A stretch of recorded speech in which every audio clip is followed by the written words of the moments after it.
ৰাজ্যৰ ৩০ লাখ মহিলাৰ একাউণ্টত সোমাইছে টকা। ১ জানুৱাৰীত ৰাজ্যবাসীয়ে পাব এটা ভাল খবৰ। ৰাজ্যৰ লাখ লাখ লোকৰ বাবে আহি পৰিছে এক ভাল খবৰ, এক ডাঙৰ খবৰ। ১ জানুৱাৰীত ৰাজ্যবাসীয়ে পাব কেইবাটাওকৈ ডাঙৰ উপহাৰ। ১ জানুৱাৰীৰ পৰা ৰাজ্যত আৰম্ভ হ'ব বাবু আঁচনি। যুৱকসকলে কৰিব পাৰিব আবেদন। শীঘ্ৰেই সাজু কৰক আপোনালোকে নথিপত্ৰসমূহ। ১ জানুৱাৰীৰ পৰা মাত্ৰ ১০০ টকাতে লাভ কৰিব দাইল, চেনি আৰু নিমখ। ৰেচন কাৰ্ডৰ হিতাধিকাৰীয়ে পাব এই সুবিধা। ১ জানুৱাৰীত অৰুণোদয় হিতাধিকাৰীৰ বাবে মুখ্যমন্ত্ৰীয়ে কৰিব ডাঙৰ ঘোষণা। বৃদ্ধি পাব পাৰে অৰুণোদয় আঁচনিৰ ধন। ১ জানুৱাৰীত ৰাজ্যবাসীয়ে ৰন্ধন গেছত পাব ৰাজসাহাৰ্য। মাত্ৰ ৩০০ টকাতে লাভ কৰিব পাৰে উজ্জ্বলা ৰন্ধন গেছ। মুখ্যমন্ত্ৰীৰ সুলভ ইন্ধন আঁচনি হিতাধিকাৰীও পাব ২৫০ টকাকৈ ৰাজসাহাৰ্য। আৰম্ভ হ'ব ৪টাকৈ নতুন আঁচনি।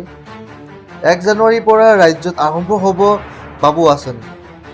যুৱকসকলে কৰিব পাৰিব আবেদন, গতিকে শীঘ্ৰে আবেদন কৰক এতিয়াই। আজি আমাৰ দ্বিতীয়টো গুৰুত্বপূৰ্ণ খবৰ হ'ল ১১:৩০ বজাৰ লগে লগেই ৩,৮০,০০০ লোকে পাব PMAY ঘৰ। কাইলৈ ১১:৩০ বজাৰ লগে লগেই ৰাজ্যৰ লাখ লাখ লোকে লাভ কৰিব চৰকাৰী পকী ঘৰ। ৩,৮০,০০০ লোকে লাভ কৰিব এই চৰকাৰী ঘৰ।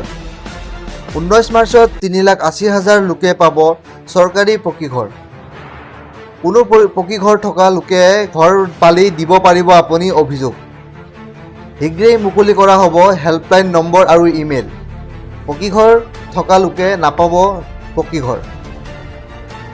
১২৬টা সমষ্টিয়ে একেদিনাই অনুষ্ঠিত হ'ব গাঁও সভা। এটকাও নিদিয়াকৈ আপুনি লাভ কৰিব পাৰিব চৰকাৰী পকী ঘৰ। পুনৰ নতুনকৈ ৩,৮০,০০০ লোকে লাভ কৰিব চৰকাৰী পকী ঘৰ। এই ৭টা পদ্ধতিৰে আপুনি কৰক চৰকাৰী ঘৰৰ বাবে আবেদন। ১. আপুনি যদি ঘৰ পোৱা নাই, এখন মাত্ৰ ফটো তুলি দিলেই লাভ কৰিব চৰকাৰী পকী ঘৰ। ২. মোবাইলৰ এখন ফটো আৰু আধাৰ কাৰ্ডত থাকিলেই লাভ কৰিব বিনামূলীয়া ঘৰ। আধাৰ নম্বৰৰ জৰিয়তে PM আৱাস যোজনাৰ পৰ্টেলত আবেদন কৰিব লাগিব। ৪.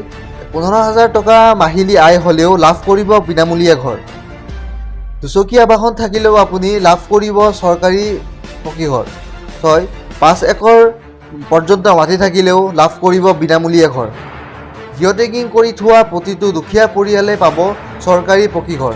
আপোনাৰ হাতত আছে মাত্ৰ ২৪ ঘণ্টা, তাৰ আগতে আপুনি এপ্লাই কৰক চৰকাৰী পকী ঘৰৰ বাবে।